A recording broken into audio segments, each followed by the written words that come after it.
Um dedo de prosa com um tanto de inteligência e um bocado de questões do momento. Sejam bem-vindos a mais um episódio do Conversa de Ateliê, o podcast do Ateliê de Humanidades, que faz o encontro dos nossos colaboradores com os nossos apoiadores. Hoje eu estou aqui na mesa, acompanhado de André Magnelli. Fala, André. Olá, pessoal. Bia Martins. Olá, Bia. Oi, gente. E Christian Jimenez. Fala, Christian. Olá a todos, tudo bem? Para o nosso episódio de hoje, a gente vai conversar sobre um tema que é, eu diria, próximo de todos nós, muito próximo do nosso cotidiano, que começa com a pergunta: para onde foi o nosso tempo? Esse é um tema, eu diria, clássico nas ciências humanas e sociais, e eu acho que também é alguma coisa que a gente tem uma familiaridade, porque quem nunca se sentiu como se não tivesse tempo suficiente, né? Quem nunca sentiu que não tem tempo para fazer o que quer, quem nunca sentiu que, apesar de todos os avanços tecnológicos, técnicos e todos os avanços que a gente tem na vida contemporânea, a gente não consegue tempo para fazer as coisas que a gente gostaria de fazer, né? Eu acho que tem uma sensação aí paradoxal entre uma quantidade muito grande de recursos e tecnologias que, em teoria, deixariam a nossa vida mais fácil e mais eficiente, e uma sensação cada vez maior de que a gente não tem essa eficiência e essa facilidade em fazer as coisas que a gente gostaria de fazer. E eu acho que essa sensação de falta de tempo, ela, paradoxalmente, às vezes vem acompanhada também de uma sensação de repetição, como se as coisas continuassem a acontecer do mesmo jeito e as coisas não mudassem tanto. E, diante disso tudo, fica no nosso cotidiano essa sensação, eu diria, um pouco paradoxal de pouco tempo, muita rapidez e também, eu diria, um tédio existencial, uma fixidez de coisas que nunca passam. E a gente quer falar um pouco sobre isso hoje, falar sobre de onde vem essa sensação, por que nós sentimos que a gente está sem tempo, se é que todos nós nos sentimos assim, né? Eu acho que eu estou falando aqui de um sentimento familiar, mas eu sei que talvez alguns adeptos da vida contemplativa aqui na nossa mesa não se sintam muito bem assim. Mas, enfim, é sobre isso que a gente vai falar hoje. A mesa está aberta, fiquem à vontade. Bom, vou começar falando aí, então, sobre o que você falou da contemplação, né? Mas, na verdade, é para reconhecer que eu penso que hoje em dia existe muito pouco espaço, né, para contemplação. Acho que isso não é uma coisa individual. Pode ser que existam alguns resistentes, né? Algumas pessoas que no seu dia a dia consigam abrir espaços, né, para momentos de ócio, né, de contemplação, de fazer nada, porque a impressão que a gente tem é que isso ficou no passado, né? E o que me vem assim como referência para pensar essa questão é o que alguns pesquisadores têm trabalhado, inclusive o filósofo Antônio Negri, né, que faleceu, se não me engano, foi no ano passado, que eles falam da hipótese do capitalismo cognitivo, né? Então, nessa hipótese, o capitalismo hoje ele consegue extrair valor, ele extrai mais valor, na verdade, né, do conhecimento e da informação. Não que o capitalismo industrial tenha se exaurido, mas ele vem sendo, aos poucos, vamos dizer assim, uma produção hegemônica que passa muito mais pela extração de valor, né, no conhecimento, na informação que tem a ver com a inovação, né, nesse mundo que a gente vive, que cada vez existe uma nova tecnologia, um novo aplicativo, uma nova maneira de fazer as coisas. Agora a gente está vendo aí a emergência da inteligência artificial entrando em todas as coisas que a gente, do nosso cotidiano, aos poucos, daqui a pouco cada vez mais, né? E que isso tem a ver também assim com o capitalismo avançando, né? Porque ele tem sempre que avançar para novos territórios, novos espaços, novos âmbitos, e ele avança no nosso próprio tempo, né? Então, nesse contexto, né, o tempo do trabalho e do lazer são tempos que se confundem, né? Há um tempo atrás, eu sou mais antiga, né? A gente tinha muito claramente um horário de trabalho, né? O horário de trabalho normalmente começava às 9 da manhã, é o tal do horário comercial, que hoje em dia a gente fala no horário comercial, né? 9 da manhã às 18 horas, você botava o seu pezinho fora do escritório e acabou. Você ia voltar para lá às 9 da manhã, você não ia receber um telefonema. Talvez se você fosse um médico, cirurgião, um obstetra, né, coisas nesse nível, um pediatra, você receberia um telefonema fora desse horário, né, em casos assim profissões muito específicas, né? Hoje em dia não, o trabalho, por um lado, sim, o trabalho avançou, né, não tem mais esses limites do horário, e por outro lado o seu próprio lazer ele está inserido nessa produção, né? Então você, por um lado também, se acabou o seu tempo de trabalho, você vai estar fazendo alguma coisa, você vai estar sempre na lógica produtiva, né? Vou ver uma série, vou ver alguma coisa, vou consumir alguma coisa da cultura, da informação, né? E junto com isso, na outra camada, a gente tem aí as redes sociais, né? Em que elas vivem o quê? Elas vivem da nossa alimentação, né? Então nós estamos o tempo todo alimentando Facebook, alguns já não estão mais no Facebook, estão no Instagram, e você está o tempo inteiro inserido, né, nessa dinâmica produtiva, né, de diferentes tempos, né? E por outro lado também um outro autor que é interessante, que eu acho que eu já citei aqui em algum episódio, é o Jonathan Crary, né, que ele fala da questão do sono, que o sono é o último território que o capitalismo ainda não avançou, e mesmo assim vem avançando, né, que a insônia hoje é um problema, uma epidemia mundial, né? As pessoas dormem cada vez menos porque você está sempre sendo impulsionado, né, a estar de alguma forma produzindo, né? Ou produzindo no seu trabalho, ou produzindo no seu lazer, né? Nas suas férias também. Quem é que nas férias para e fala assim, não, eu não vou fazer nada. Vou fazer nada porque essas férias vou fazer. Não, as suas férias você sempre tem que programar as suas férias e estar em algum tipo de consumo, né? O turismo também é mais uma área aí do capitalismo, do consumo, né? Falta de tempo tem a ver com o avanço do capitalismo em cima do tempo livre, né? E indo até a barreira, até a última barreira, que é o sono, que ainda não conseguiu avançar. Tem avançado, mas ainda tem um limite, né, da nossa restauração, né, física, corporal, que tem ainda mantido algum tempo para o sono. Fora isso, como se diz, está tudo dominado. Então, eu concordo com essa entrada da Bia. O que eu gostaria de fazer, ao invés de ir pela sociologia, e mais pela experiência própria, eu acho que é mais interessante de entrar. Essa questão do tempo, para mim, ela é central e ela até mesmo me motivou, quando eu estava no meio do doutorado, a escrever, e tem anotações até hoje. Ele basicamente já está quase todo escrito, só falta colocar no texto de prosa, mas as anotações estão todas, um manifesto do direito ao tempo próprio, né? Porque eu me sentia dentro do processo em que o que você tem é uma expropriação do próprio tempo, o tempo todo, né? Mesmo numa área que supostamente teria mais qualidade de tempo, e provavelmente tem, do que de outras profissões. E essa intuição que eu tive está motivada por uma perspectiva de compreensão do mundo e também de política, em que um dos principais direitos pelos quais se deveria defender e até constitucionalizar no nosso mundo é o direito ao tempo. Que maluquice é essa? Ter o direito ao tempo próprio. Pois alguém um dia já inventou a maluquice de que todos nascemos livres e iguais. E também inventaram diversos outros direitos, né? Como, por exemplo, relacionado à solidariedade, e vários outros você fala, não tem como se efetivar. E aí, nisso daí, eu desenhei esse Manifesto de Direito ao Tempo, conceituando qual o tempo e a sua importância em diversos eixos. Como é que você pode falar de dignidade da pessoa humana se você não lhe dá tempo para a sua própria afirmação enquanto ser digno, né? Como é que você pode falar do direito ao trabalho se a pessoa não tem tempo para exercer a sua capacidade de trabalho, né? Então, uma das principais coisas, e isso vem da experiência pessoal e até existencial minha,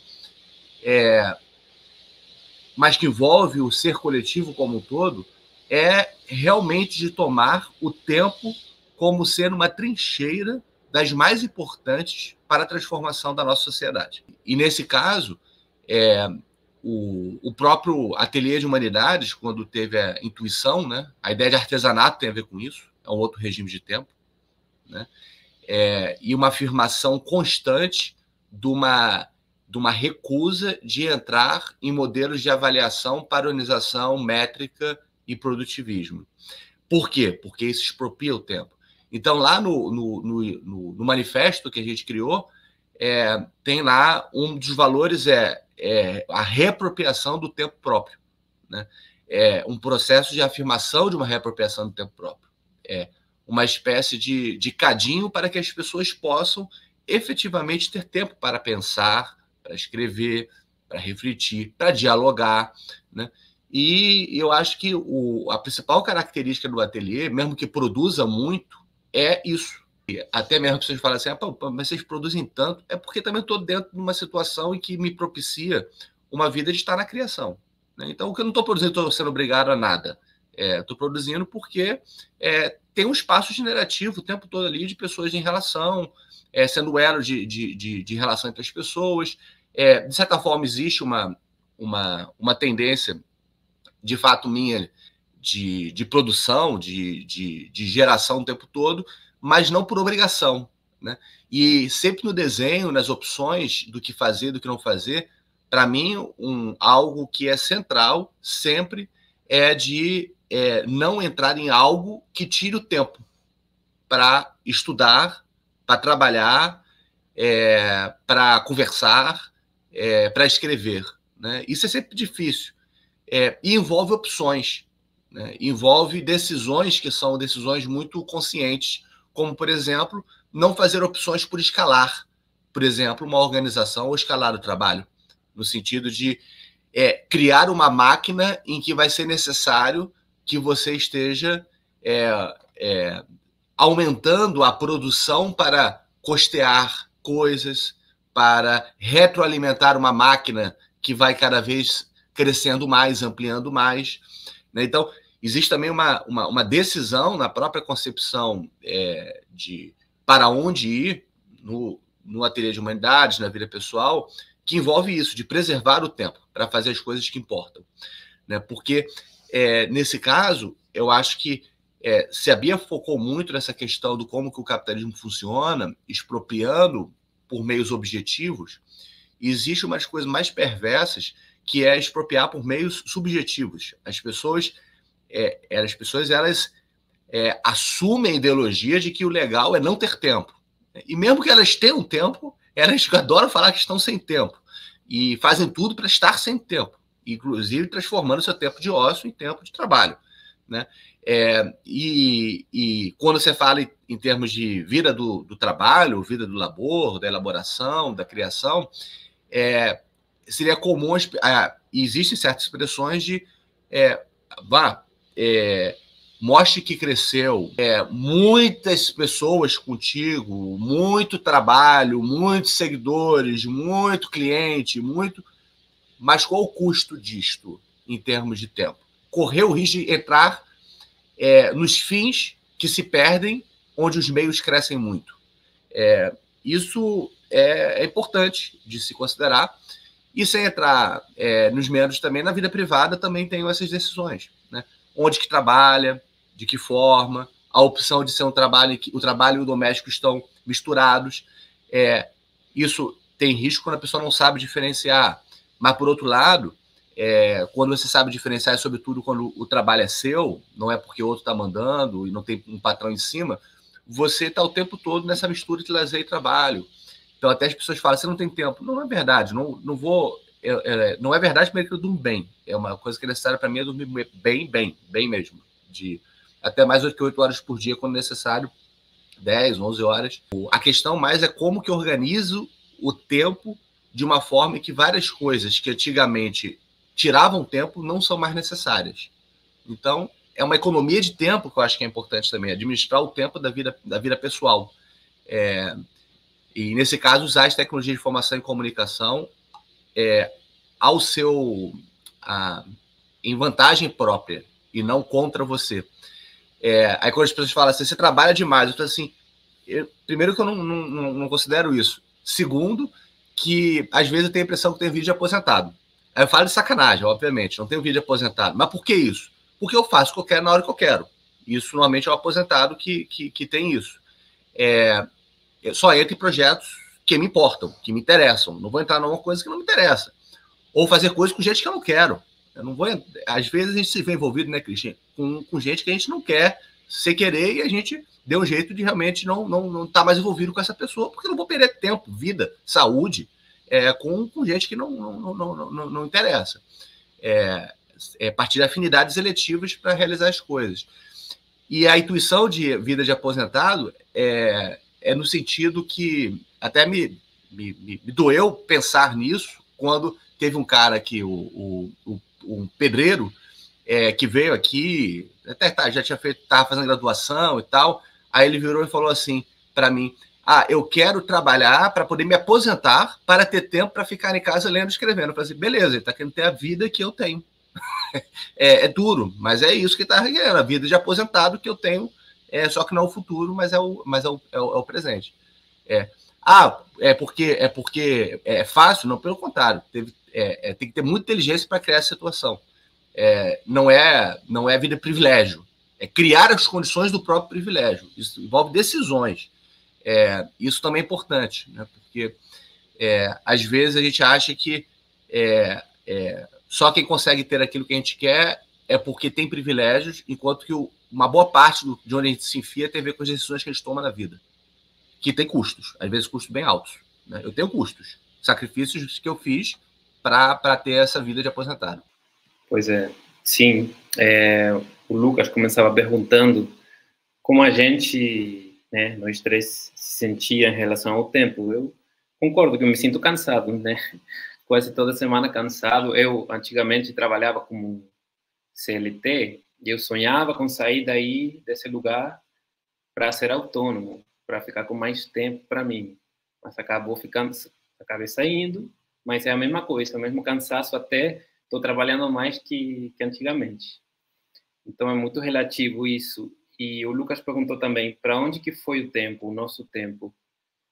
Eu queria levar isso mais para um âmbito talvez mais filosófico, assim, eu diria que no pensamento ocidental o tempo foi para o futuro, porque na leitura ocidental o tempo sempre vai para frente, uma espécie de seta que somente avança, tem um avanço inexorável. E nesse sentido, essa visão serve para organizar o presente, mas com o olhar sempre no futuro, né? Então, se organizaram as etapas da vida, por exemplo, a partir dessa visão de seta que avança inexoravelmente. Infância, adolescência, adultez, tudo isso é uma organização a partir dessa seta que avança. E, como havia falado, essa visão serviu muito também para organizar o trabalho, né? O trabalho no sentido de produtividade. Quanto você produz num X espaço de tempo, quanto você consegue aumentar essa produção num outro X espaço de tempo. Então, acaba sendo tudo determinado por uma noção onde o descanso, o prazer, ou a prosperidade está sempre lá no futuro, sempre no futuro. Inclusive, isso, a noção capitalista do mundo, que traz essa perspectiva da produtividade, né, está muito bem conectada, trabalha muito bem, de mãos dadas, com a visão cristã, né, que também procura um comportamento exemplar no presente, para só no futuro, talvez, a gente ter o que a gente merece por nossas boas ações, né? E isso acaba com uma sociedade cansada, uma sociedade cansada e a qual muitas vezes quer se exigir ainda mais produtividade, ainda mais trabalho. Há pouco tempo, né, um deputado do PL, para variar, que é pastor, né, aí temos duas coisas, trabalho, visão cristã do mundo, Feliciano, Marco Feliciano, né?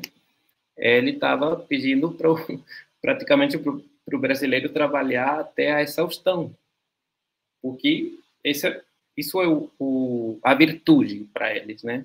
A virtude no mundo produtivo e do mundo, na visão do mundo cristão. Agora, eu acho que é importante nessas reflexões pensar que também essa visão de tempo como uma seta que avança inexoravelmente não é a única, né? Temos a visão dos povos originários, também dos povos da diáspora africana, onde coincidem no tempo, numa visão de tempo como circular, né? Como um tempo que sempre volta ao mesmo ponto, começa a avançar de novo e volta, e começa a avançar de novo. Se a gente pega a filosofia grega, por exemplo, Heráclito, ele falava do rio, né? Está sempre aí fluindo, que a gente nunca toma banho no mesmo rio. Porque sempre uma coisa que vai mudando, cada hora, cada segundo, a vida, a experiência vai mudando. Na visão, isso é bastante falado em vários povos africanos, por exemplo, até indígenas, deveria pesquisar um pouco mais, mas povos africanos, esse mesmo rio é um rio circular que deságua, não vai deságua no mar, como um fim lá na frente, mas deságua nele o tempo todo, um rio circular que deságua nele o tempo todo. E aí a gente pode apreciar duas coisas, né? Que para a visão de mundo ocidental, essa exaustão do cidadão, das pessoas, das sociedades, bem determinada porque a experiência é válida só na dimensão futura. Na experiência dos povos da terra, os povos originários, o povo da diáspora africana, por exemplo, a experiência é válida já no agora, no presente. Inclusive determinada por um princípio filosófico que seria o da ancestralidade. Sempre aí existe um olhar para trás, porque ali é que se encontra o fundamento que dá a vitalidade para a experiência presente. Ao contrário da visão ocidental, onde o fundamento estaria lá, que isso faz com que seja até desconhecido, né? A gente não tem experiência desse futuro, mas nesses outros povos já existe a experiência que, de alguma forma, é a fonte da vitalidade. Aí eu ficaria com essa visão, porque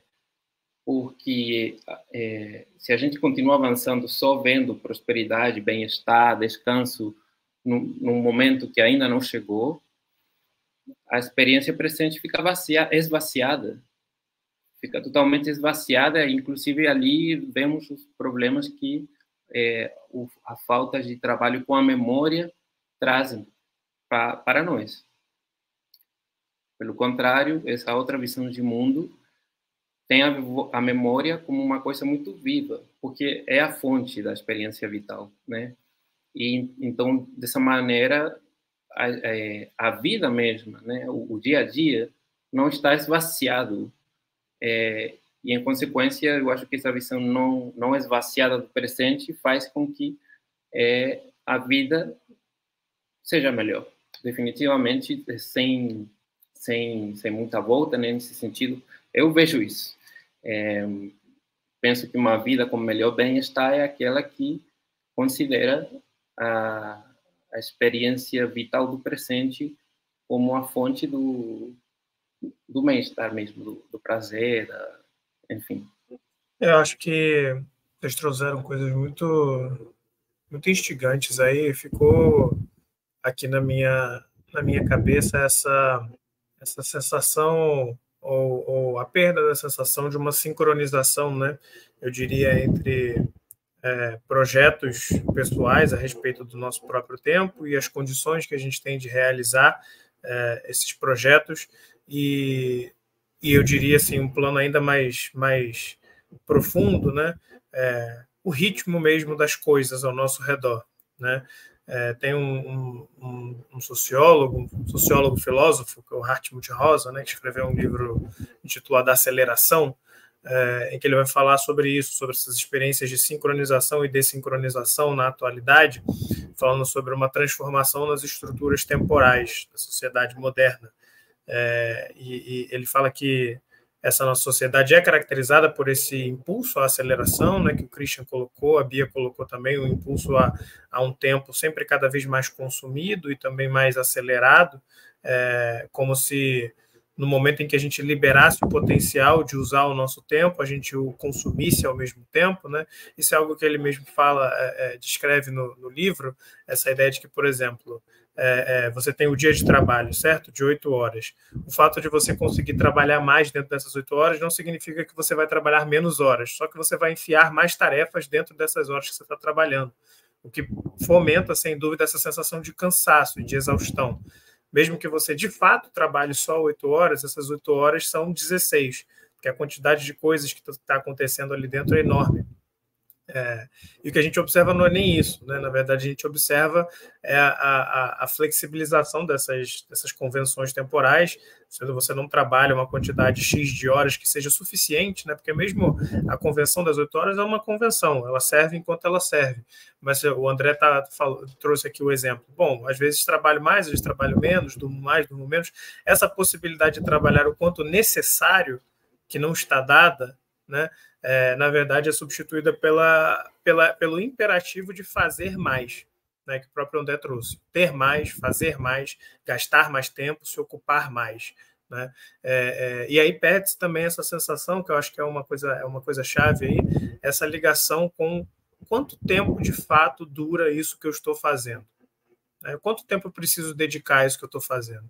Porque o tempo, por exemplo, para dedicar à escrita de alguma coisa é um tempo diferente do que você realizar uma função mais técnica, alguma coisa mais, enfim, menos contemplativa, menos demandante intelectualmente.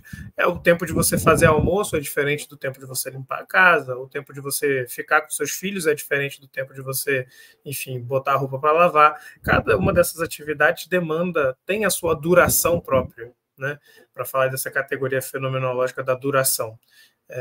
E estar ligado, estar, de certa forma, atento à duração dessas atividades é algo que parece cada vez mais difícil, né? Porque não significa que não deva ser feito, que não seja possível fazê-lo.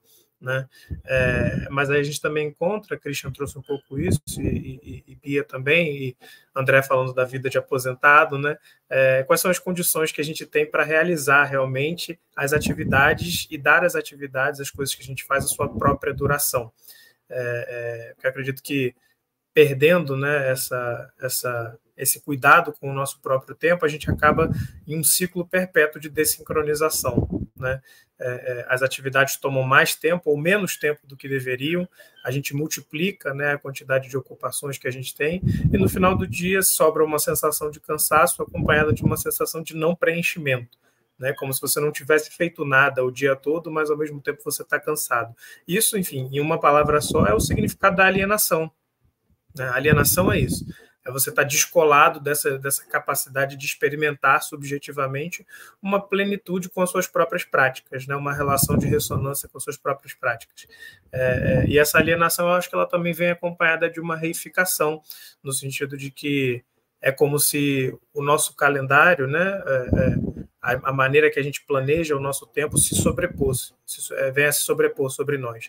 Né, nós viramos, digamos assim, submissos ao nosso próprio relógio, que é uma coisa que Weber já falava lá também, a galera já falava no advento, né, do tempo calculado, do tempo aritmetizado, né, do potencial da gente realmente virar submisso aos nossos ritmos que nós, em teoria, criamos. Para você ver também que as nossas estruturas temporais, os nossos ciclos temporais, por mais complexos que eles pareçam, eles também são muito frágeis, eles também estão muito sujeitos a ritmos que muitas vezes se introjetam, né, na nossa vida. Isso eu acho que fica muito evidente na doença. Né? Quando a gente fica doente, a nossa percepção e a nossa experiência do tempo muda muito, e isso diz respeito a essa, eu diria, introjeção de um ritmo ou outro. Um ritmo que não necessariamente está sob o nosso domínio, que a gente não consegue dominar. Né? E aí o que a gente faz? O que a gente faz quando a gente precisa de tempo para se recuperar? E quantas vezes a gente não precisa de tempo para se recuperar? Não é mesmo? Não é só quando a gente está doente, às vezes é quando a gente está cansado, quando a gente está triste, enfim. Quanto tempo a gente tem para simplesmente estar, esperar, se recuperar, maturar, né? Então, eu fiquei pensando em algumas coisas, né, com a fala de vocês, assim. Aí o Lucas, a última coisa que ele falou, né, a respeito do tempo quando você fica doente, mas aí eu pensei assim, e o tempo quando você sofre um trauma, né, o tempo quando você perde uma pessoa, né? Aí parece que, né, para você o tempo parou, mas na sociedade ao seu redor continua aquele tempo, aquela loucura, aquela velocidade, e parece que você está em uma outra dimensão, né? Porque o seu tempo parou, né? Então, assim, tem alguns momentos, algumas ocasiões, às vezes também, vamos para o outro lado, quando você se apaixona, o tempo também muda, né? Então, o tempo tem momentos muito impactantes da vida, né, em que você fica fora desse tempo que parece que está rodando assim, dessa forma tão... Parece não, que está rodando dessa forma tão acelerada, né? Por outro lado, assim, o que me veio, a respeito até do que eu falei, a respeito das horas de trabalho, aí o Lucas reforçou o negócio de 8 horas de trabalho, mas hoje em dia a gente tem sabido disso, né? Assim, que, pô, não é legal você trabalhar 8 horas, entendeu? Se você trabalhar 8 horas só, teu chefe não vai te ver muito bem, porque ele vai te mandar um zap, de repente, às 9 da noite, e, pô, para você responder, entendeu? Ou às 7 da manhã, você não respondeu, entendeu? Então, depois, ali, nessa coisa, né, dessa avaliação, depois onde você vai ter, talvez, ganhar uma promoção ou não, e tem sempre várias pessoas, né, que eu conheço, tem uma promoção, mas tem poucas pessoas, então só 2 que vão ganhar promoção, mas são 6 funcionários. Então, todos os ambientes de trabalho, hoje em dia, eles lidam sempre, né? E tem que ter o tempo da cervejinha com o chefe, que pode ser decisivo, hein? Ainda tem esse tempo do almoço, do networking, né? Mas você tem que estar disponível no Zap após o seu horário de trabalho, senão você é uma pessoa que não vestiu a camisa, entendeu? Vestiu a camisa, então a próxima vez que rodar alguém vai ser você. Então, tem uma complexidade aí também, né? Dessa coisa que te aperta, que te exige, né? E, assim... E também aí na fala, né, do Christian, né, fiquei pensando sobre o que ele falou sobre esse tempo circular, né, sobre esse outro tempo em que as coisas ganham um outro significado, uma outra relevância, onde você está mais inteiro vivendo aquilo que você está vivendo naquele momento, sem a perspectiva do futuro. E aí me veio essa percepção, né, assim, do que é a questão, que é? A gente vive ansioso, né? A ansiedade vamos dizer assim, a marca emocional, né, desse tempo de aceleração. Então, você sempre está pensando no que você ainda não fez, que você precisa fazer, para você conseguir chegar lá, né, naquele futuro onde aí sim você vai poder relaxar nas férias, naquela praia. E aí, quando você chega naquela praia, você também já está pensando, não sei, na outra cidade que você vai em seguida, e depois você vai estar pensando, né, no voo que você vai pegar. Então, há muito pouca disponibilidade interior, né, para usufruir do tempo, né, essa nossa maneira de viver hoje em dia, né, na nossa sociedade. E você acabou de falar, remetendo ao Christian, eu acho que a ética do eterno retorno do Nietzsche, aí já não é propriamente estando no horizonte das religiões afro ou da cosmovisão indígena, mas tem diálogo, né? Onde a pergunta que você tem a fazer no ponto de vista das decisões valorativas e transvalorativas haja de uma forma que você queira que aquilo que você está vivendo hoje se repita indefinidamente.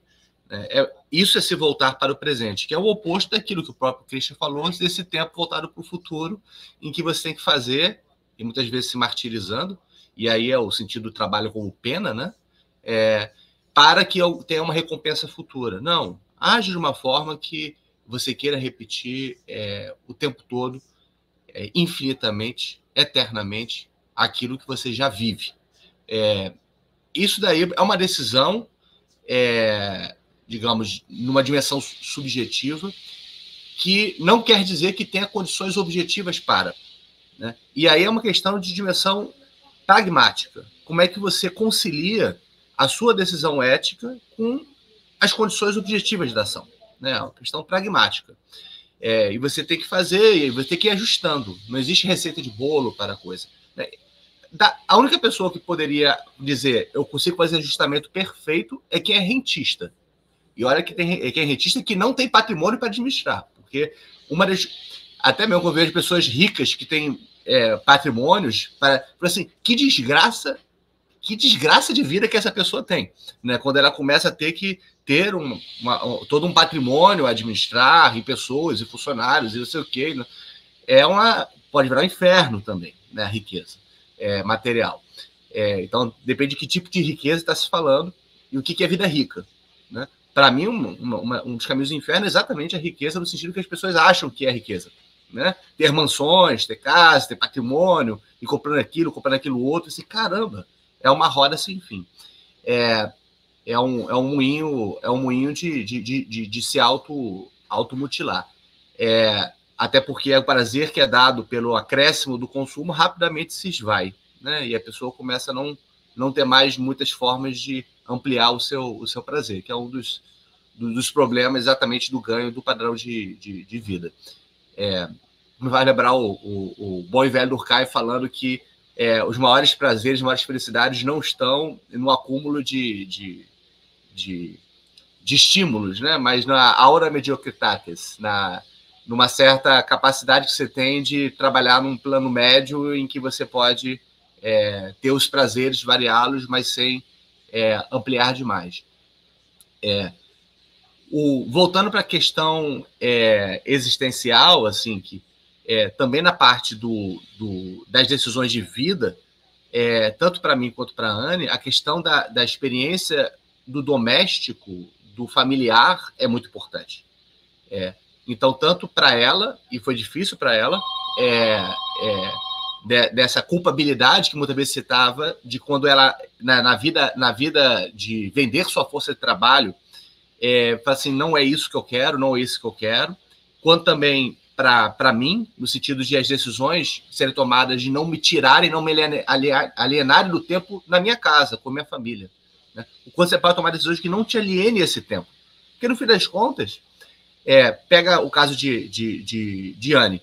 Se ela, e partiu dela, né? E a decisão do casal de como tornar isso possível, se ela não tivesse tomado a decisão de estar com os filhos e ter que vender se eu fosse trabalho a R$2.000, 8 horas por dia, R$2.000 por mês, R$2.500 por mês, ela não teria o tempo com os filhos e teria que gastar boa parte desse dinheiro com creche dos filhos, para depois voltar cheia de culpa e perder uma boa parte da vida dela, até, de repente, quem sabe, se aposentar quando os filhos estiverem crescidos, para aproveitar a vida dela e também, de certa forma, se sentir culpada de não ter tido, culpada e também infeliz de não ter tido uma experiência maior da maternidade, que é uma questão dela. Não necessariamente de todas as mulheres, mas dela, certamente, não há dúvida, e ela não tem dúvida nenhuma disso. Então, são arranjos que tem que fazer que envolvem a família, que faz com que, às vezes, eu vejo assim, que é a questão da ideologia, que entra muito, muito pesado na coisa. Recentemente, teve uma notícia que, em 2022, o número de mulheres no mercado de trabalho ele diminuiu, procurando emprego. A questão tem que saber ler esse número. Isso foi na época de 2022. Primeiro, o desenho de sociedade que eu conceberia é de que as famílias tivessem sempre a possibilidade de que um ente, homem ou mulher, possa se dedicar, se necessário, à tarefa de cuidado. Homem ou mulher. Você tem que desenhar uma sociedade nesse sentido, tem que ter política nesse sentido. Você dizer que as duas pessoas, o melhor é que elas vendam a sua força de trabalho e que, se há uma diminuição da venda de força de trabalho, isso é um problema econômico, um problema político, qual é a premissa disso? A premissa é de que a economia doméstica não importa. E que a vida na família não importa. A questão é qual o sentido como você lê. Você deve propiciar trabalho para as pessoas que queiram buscar trabalho.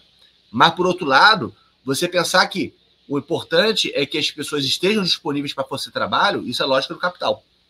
Você criar uma sociedade que as pessoas tenham condições de, se necessário, pelo menos uma pessoa da família não precise estar dentro da captação de renda para ter uma vida relativamente digna. né? Mas isso tem que ter um estado de bem-estar muito solidificado, que não é o nosso caso. A gente está trazendo uma realidade diferente. E essa questão que foi dita não foi muito superficial para saber as razões pelas quais as pessoas não estavam buscando trabalho. Mas eu lembro que até na questão do Bolsa Família, muito se reclamou por causa disso, que muitas pessoas resolveram não ir trabalhar porque se davam por satisfeitos de ter aquela renda que garantia uma vida naquele nível. Enquanto que, no caso da nossa sociedade, aí volta de novo a ideologia capitalista, a ideia é que você tem que buscar mais renda, mais trabalho. Para quê? Né? Mais uma vez, é a questão pragmática, às vezes, de administrar seu tempo e até mesmo não entrar no engodo do patrão, né? Não entrar no engodo da pessoa que está querendo apenas uma justificativa para ter um servo. Para o último exemplo, uma das estratégias que eu tive e opero o tempo todo como é que você consegue ter uma aquisição, uma renda que seja equivalente de alguém que está vendendo sua força de trabalho e você consegue com muito menos tempo essa renda. E não para depois duplicar ou triplicar essa renda, mas para ter a renda suficiente para ter uma vida digna. Não escalar para dizer agora eu vou ter 30 mil, 40 mil de renda. Não, para você ter uma vida digna, ter um trabalho ocupando a menor parte do seu tempo. Essa é uma estratégia. Tem que ter pragmática para isso, né? Mas é uma estratégia interessante, porque no fim das contas, quando eu fui CLT na faculdade onde eu dava aula, era exploração pura. E era para morrer de fome se dependesse do mundo empresarial. Quando eu vejo até boas universidades hoje em dia, o que privadas, e também no caso, eu vou falar das privadas, você vai receber um dinheiro que você assim, mas eu consigo gerar esse dinheiro de salário para 5 disciplinas de uma forma muito mais fácil, muito mais rápida. Aí que vem a questão da lógica do que se chama de empreendedorismo, que às vezes a gente não entende que há diversas camadas aí. Existe a ideologia do empreendedorismo, que bota a pessoa para viver no informal e se ferrar, uma economia de plataforma.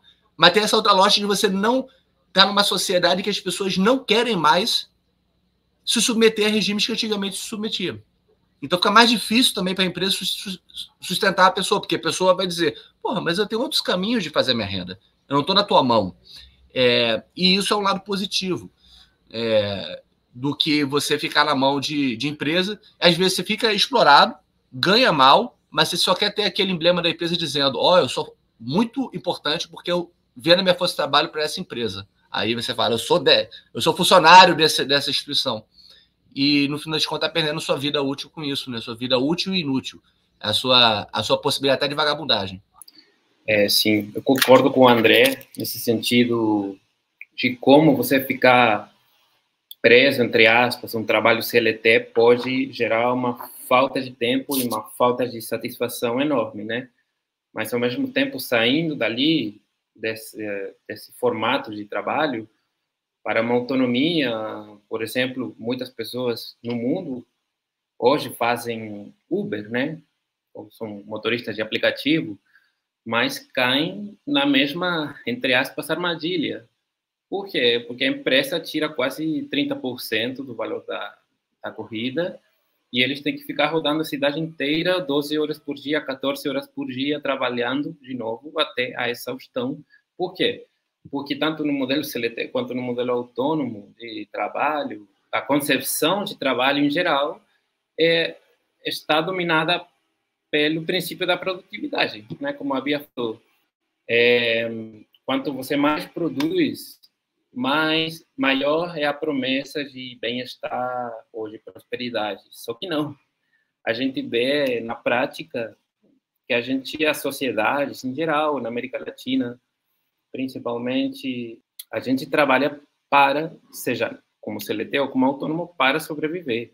Mas existe uma promessa de que quanto você mais trabalha, terá uma vida melhor, até ficar rico. Essa filosofia coach de boteco, né? De trabalho enquanto eles dormem, né? Aí você vai ser rico, vai ser próspero, um exemplo para a sociedade. Só que não, a gente está trabalhando para sobreviver, porque você chega no final do mês, faz a conta e dá para sustentar a casa, os filhos, pagar a educação, saúde, enfim, e acabou. Acabou. Não tem mais dinheiro para lazer. E quem tem para lazer outras coisas, por exemplo, atividade esportiva, que é muito bom. Eu sei que o André faz natação, eu pago minha academia, enfim. Mas essas atividades ajudam na sanidade mental para você continuar trabalhando. Ou seja, é o básico do básico, não é, olha, você consegue fazer academia, consegue fazer natação. Se eu não faço isso, não tenho mais condição de trabalhar. Então, essa promessa absurda de prosperidade, quanto mais você trabalha, vai ser mais próspero, fica escancarado que é uma mentira. Voltando ao meu ponto anterior da noção de tempo que avança inexoravelmente para o futuro, isso faz com que você divida a sua vida em estágios. Tudo fica bem classificado. Por quê? Porque um passo leva para o outro passo, e esse leva para o terceiro passo, enfim. Eu vi um vídeo no outro dia, por exemplo, que falava, você tem que tirar boas notas na escola para conseguir entrar na faculdade. Aí você tem que tirar boas notas na faculdade para conseguir ter um bom trabalho. Aí você tem que ser bem avaliado no trabalho para conseguir um bom salário. Esse bom salário vai servir para você educar seus filhos, para que seus filhos estejam numa escola boa e eles têm que tirar boas notas, e assim o círculo vai e volta novamente. Então, essa noção de tempo que avança inexoravelmente faz, como eu falei, que você divida seu tempo em etapas, uma leva para a outra, mas isso é finitude. Tem um início, tem um final, porque depois vai ter outro início, outro final. Eu vejo que o maior prazer da vida está não em cumprir essas etapas que você se auto-impõe ou o sistema impõe para você, mas em achar o prazer realmente nas questões infinitas. Agora, o que é infinito para cada pessoa, isso já é com cada pessoa. Eu não posso responder isso, mas realmente o bem-estar, o prazer nesse sistema que faz com que a gente fique exausto o tempo todo, vai estar no que a gente achar que é infinito. E a gente tentar ficar de mãos dadas com aquilo. Excelente a sua observação, Cris. Só acrescento, infinito tem uma outra forma de a gente ler, que é absoluto. Absoluto, que até é mal entendido, porque você pensa que absoluto é o todo. Absoluto é aquilo que não é solúvel, é aquilo que é incondicionado, não tem um limite. Infinito também tem isso. Então, é aquilo que é absoluto, que vale por si mesmo, né? Não é um meio para outro fim. Que é o sumo bem, né? Aristotélico, que está na base do bem viver, né? Da boa vida. A boa vida é aquela dedicada ao sumo bem. Existem os bens relativos, que são bens que estão sempre em relação a alguma outra coisa, que é nessa cadeia que vai ao infinito de bens, e tem esses bens que valem em si mesmo, né? E é nisso que se tem a felicidade. Um deles é a amizade, né? Uma amizade, uma vida sem amigos não vale a pena ser vivida, né? Aristóteles. Quando você falou do infinito, eu lembrei também do Paul Ricoeur, em que ele fala sobre a eternidade, a experiência do tempo da eternidade. Não, a eternidade não morreu, vai para o lado de Deus e depois vão ressurgir as carnes quando tocar as trombetas no juízo final. Não, a eternidade é a experiência desse tempo paralelo ao tempo, que a gente muitas vezes experimenta na Epifania, em que você percebe uma suspensão do tempo cronológico e você tem uma experiência que você diz, essa experiência é eterna no instante, né? Então, o eterno ele se expressa num instante temporal. Ou então, nessa de você viver uma vida que você quer viver eternamente. Se você está numa vida que você quer pular dela, então arranje uma forma de pular dela, né? Do que ficar repetindo uma promessa futura de um paraíso. E nesse caso, isso que você falou concilia muito bem a consciência da finitude com o querer essa experiência infinita. Porque, de alguma forma, essa consciência da finitude que temos da vida que faz tomar decisões que dizem respeito a querer ter essa vida dedicada ao que é infinito.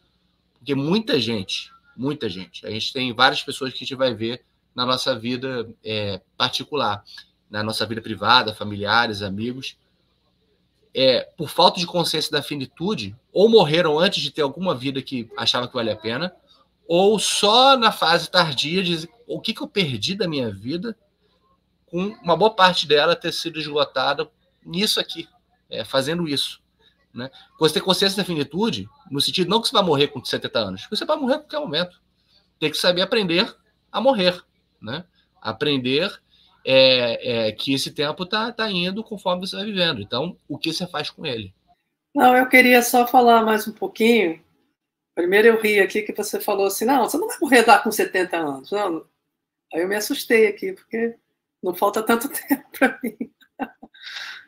Mas é isso que você falou, né? Assim, que eu fiquei pensando também, como você disse, a respeito do tempo ser uma trincheira, né?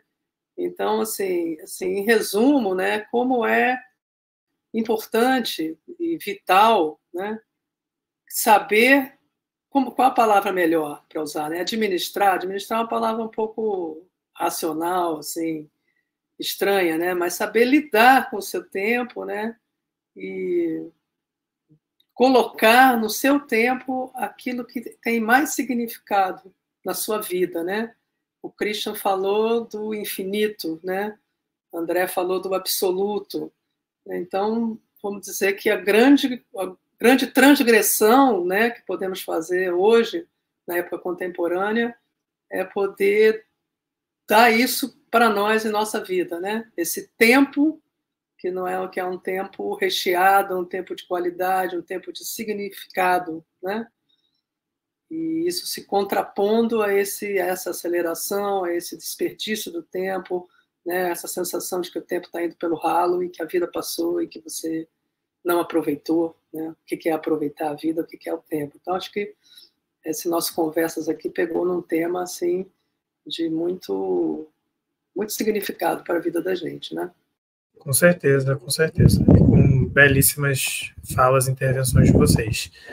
Então, a gente vai encerrando o nosso tempo de gravação por aqui, para a gente seguir para os outros tempos do nosso dia. Agradeço muito pelo tempo de vocês, Bia, Christian e André. Foi uma excelente conversa, sempre um prazer estar aqui com vocês. André, se você puder dar aquele recado aí de como o pessoal pode acompanhar as atividades do ateliê, o que mais estiver acontecendo por agora, lançamentos em breve, eventos, fique à vontade. Então, eu convido vocês a acompanhar o Ateliê de Humanidades, nossas redes, no site, no Instagram, no WhatsApp, no Facebook. O Twitter a gente trabalha menos, a gente divulga menos por lá. E também, se puder, ingresse no Ateliê Clube para que nos ajude a prosperar enquanto instituição de livre estudo, pesquisa, escrita e formação, que tem a vocação de fazer alianças, conciliações, conexões entre as pessoas, o espaço público, a sociedade, o mundo acadêmico. Fazendo parte do Ateliê Clube, você tem benefícios, mas esse, sinceramente, é cada vez menos o foco. A gente nunca tem esse espírito de dar exclusividade propriamente. Mas, sim, tem benefícios exclusivos, mas o mais importante é que vocês ajudem a prosperar num tempo de convivência, uma reapropriação do tempo próprio, a nossa instituição Ateliê de Humanidades. Tá? Tem bastante coisa vindo aí, a gente está com um processo editorial bastante rico. A gente acabou de lançar, como falamos no outro encontro, se não me engano, na outra conversa, o Legitimidade Democrática, do Pierre Rosan Vallon. Daqui a pouco vem Sociedades Iguais, do Pierre Rosan Vallon, que creio que é um esclarecimento incontornável, necessário dos problemas da democracia contemporânea. É uma contribuição que a gente está fazendo central para a formação democrática, formação intelectual e também para o debate público brasileiro sobre democracia.